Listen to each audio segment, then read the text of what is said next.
युद्ध शुरू होने से पहले अर्जुन और उनके मार्गदर्शक और सारथी कृष्ण के बीच जो वार्तालाप हुए थे उसी को चित्र और शब्दों से आप सभी के सामने प्रस्तुत करने की एक कोशिश। कृष्ण कहते हैं, हे पार्थ, जो कर्मयोगी होते हैं वो आसक्ति छोड़कर कर्म की सफलता और विफलता में समबुद्धि से काम लेकर योग द्वारा परमात्मा पर आस्था रखकर कर्म करते हैं। इसे ही समर्थ योगा कहते हैं। हे पार्थ, ईश्वर को समर्पण करने की भावना से किया हुआ कर्म फल प्राप्ति की कामना से किया हुआ कर्म से कई गुना अधिक श्रेष्ठ है। ज्ञानी पुरुष कर्म फल की आशा किए बिना समबुद्धि योग द्वारा कर्म करते हैं और पाप पुण्य आदि भावना से मुक्ति पाते हैं। पार्थ, तुम भी ऐसे भावना से मुक्त हो जाओगे जब तुम समबुद्धि कर्म योग का आचरण करोगे। पार्थ, एक बात ध्यान में रखो, फल की वासना से फल पर ही दृष्टि रखकर कर्म करने वाला सकाम मनुष्य उत्तम कर्म करने पर भी कर्मयोगी नहीं हो सकता।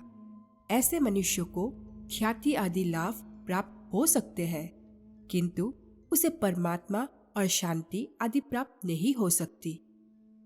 अर्जुन कहते हैं, हे केशव, मनुष्य को पाप पुण्य दोनों बंधन कारक है। दोनों से भला बुरा प्रारब्ध बनता है। प्रायश्चित द्वारा पाप से मनुष्य मुक्त हो सकता है, परंतु पुण्य से वो मुक्त कैसे होगा?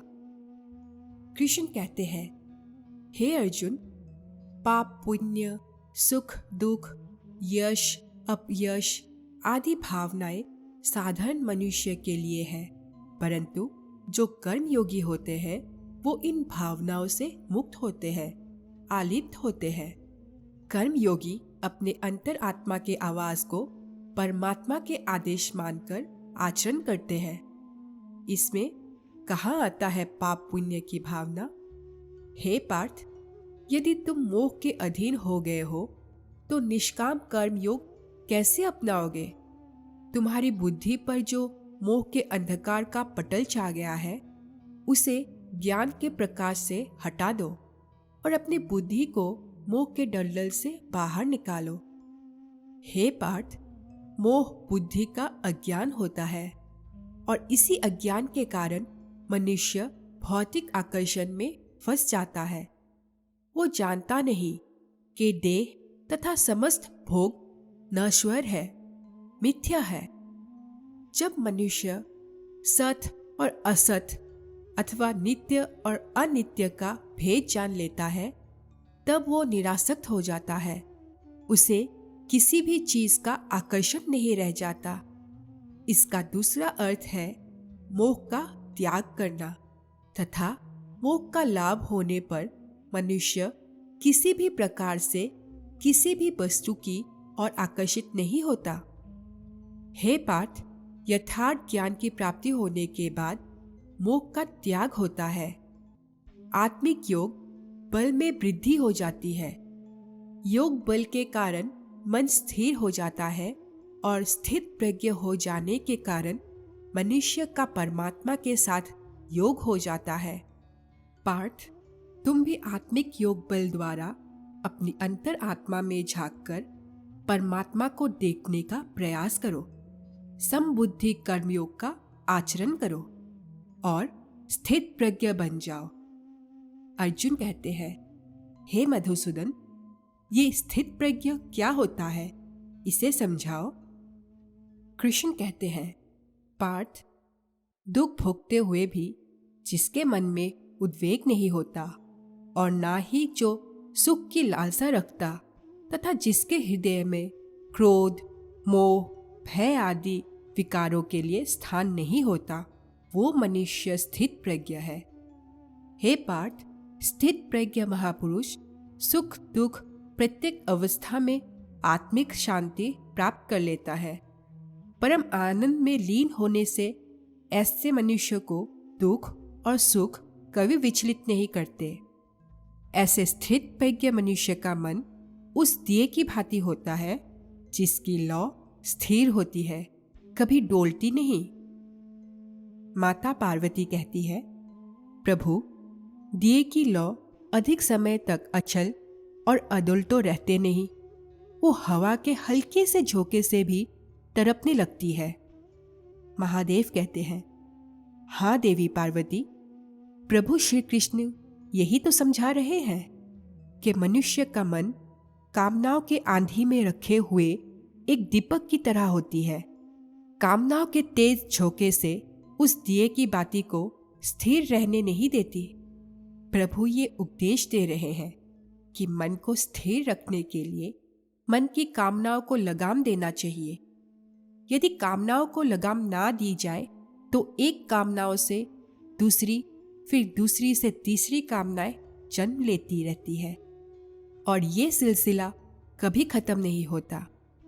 जैसे जब किसी व्यक्ति के पास घर ना हो तो वो मनुष्य एक झोपड़े का कामना करता है। झोपड़ा मिल जाता है तो उससे बड़ा घर चाहता है, फिर उससे भी बड़ा घर और फिर राजमहल की कामना करता है। उसकी एक ही कामना असीम रूप लेकर बढ़ती रहती है। माता पार्वती कहती है, तो मनुष्य इन कामनाओं पर कैसे लगाम दे सकता है? महादेव कहते हैं, इसका सही और सरल उपाय ये है कि मनुष्य मन में संतोष पैदा करे। जहां जिस अवस्था में, जिस क्षण में उसे संतोष प्राप्त हो जाए, वही उसी क्षण में प्राणी सुखी और शांत हो जाएगा। अर्जुन कहते हैं, हे कृष्ण, तुम कहते हो कि स्थित प्रज्ञ बनने के लिए मन के दिए का जोत को स्थिर रखो, अर्थात मन को इधर उधर डोलने ना दो। इसका अर्थ ये हुआ कि कर्म करते समय मन की जगह बुद्धि की बात मानो, मन को बुद्धि के अधीन रखो, यही ना? कृष्ण कहते हैं, नहीं अर्जुन, केवल बुद्धि पर भरोसा करने में भी खतरा है। इसीलिए कि विनाश काल आने पर तो मनुष्य की बुद्धि भी भ्रष्ट हो जाती है, अर्थात जब विपरीत समय आता है तो मनुष्य की अपनी बुद्धि ही उसे गलत रास्ते पर ले जाती है। अर्जुन कहते हैं, हे मधुसूदन, मनुष्य ना तो अपनी मन के इच्छा अनुसार कर्म करे, ना ही बुद्धि की सलाह माने, तो मनुष्य बेचारा करे तो क्या करे? ऐसी स्थिति में अपनी प्रवृत्ति की विरुद्ध कोई कैसे जीवन व्यतीत करेगा? हे मधुसूदन, मुक्ति और मोक्ष के रास्ते अपनाने के लिए कोई मनुष्य अपनी प्रवृत्ति को कैसे बदल सकता है? इसका कोई तरीका मुझे बताओ। कृष्ण कहते हैं, प्रवृत्ति को बदलने से पहले ये जान लेना आवश्यक है कि प्रवृत्ति कैसे बनती है।